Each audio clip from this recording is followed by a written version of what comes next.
नमस्कार मंडळी, आपलं स्वागत आहे आपल्या यूट्यूब चॅनलमध्ये ज्याचं नाव आहे चव मराठवाड्याची। चला तर मग आज मी तुम्हाला झणझणीत असं भरलं वांग कसं करायचं हे दाखवणार आहे, एकदम सोप्या पद्धतीने। चला तर मग रेसिपीला सुरुवात करूया। आपल्याला अशा प्रकारे वांगी कट करून घ्यायची आहेत आणि काळी पडू नये त्यासाठी मिठाच्या पाण्यात टाकायचे। आता आपण मसाला तयार करून घेऊया। त्यासाठी मी एक बारीक चिरलेला कांदा एक वाटी घेतलाय। मी एक वाटी भाजलेल्या शेंगदाण्यांचा कूट घेतलाय। मिरची पावडर, आंबारीचा कांदा लसूण मसाला, हळद, चवीनुसार मीठ, धने पावडर, गरम मसाला आणि त्यात थोडंसं तेल टाकून घ्यायचंय। बारीक चिरलेली कोथिंबीर घ्यायची।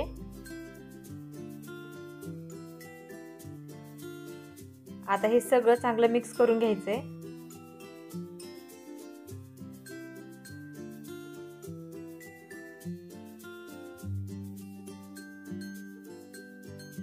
मसाला चांगला मिक्स करून झाला की आता आपल्याला वांग्यामध्ये चांगला दाबून भरायचा आहे अशा प्रकारे।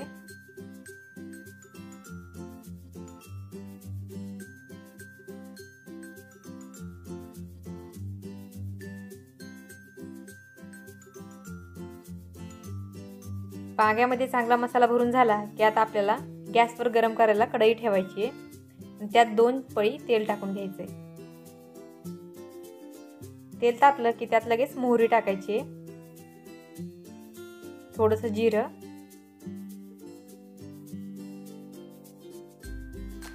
मोहरी जिरं चांगलं तडतडलं की त्यात लसूण, अद्रक आणि थोडीशी कोथिंबीरची पेस्ट टाकून घ्यायची।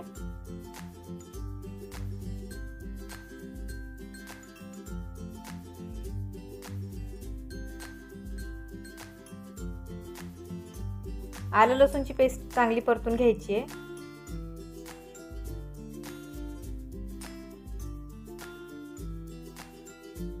हे चांगलं परतून झालंय। आता आपण त्यात मसाला भरलेली वांगी टाकून घेणार आहोत।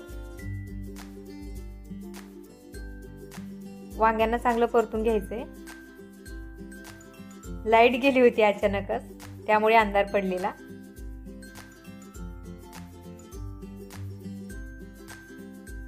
आता हा बाकी उरलेला मसाला त्यातच टाकून घ्यायचा आहे, चांगला परतून घ्यायचा आहे।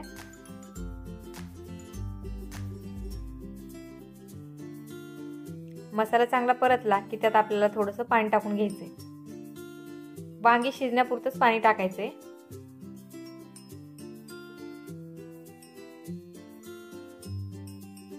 दहा मिनिटे ही वांगी आपल्याला चांगली शिजवून घ्यायची आहेत।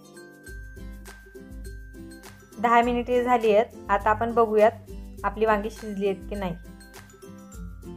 आपण बघू शकता किती मस्त अशी झणझणीत भरली वांगी आपली तयार झालेली आहेत आणि अशा प्रकारे भरली वांगी करायला पण जास्त टाइम नाही लागत, लगेच होते आणि एकदम खायला पण मस्त अशी लागते। तुम्ही घरी नक्की ट्राय करा आणि लाईक, शेअर आणि सबस्क्राईब करायला विसरू नका। धन्यवाद।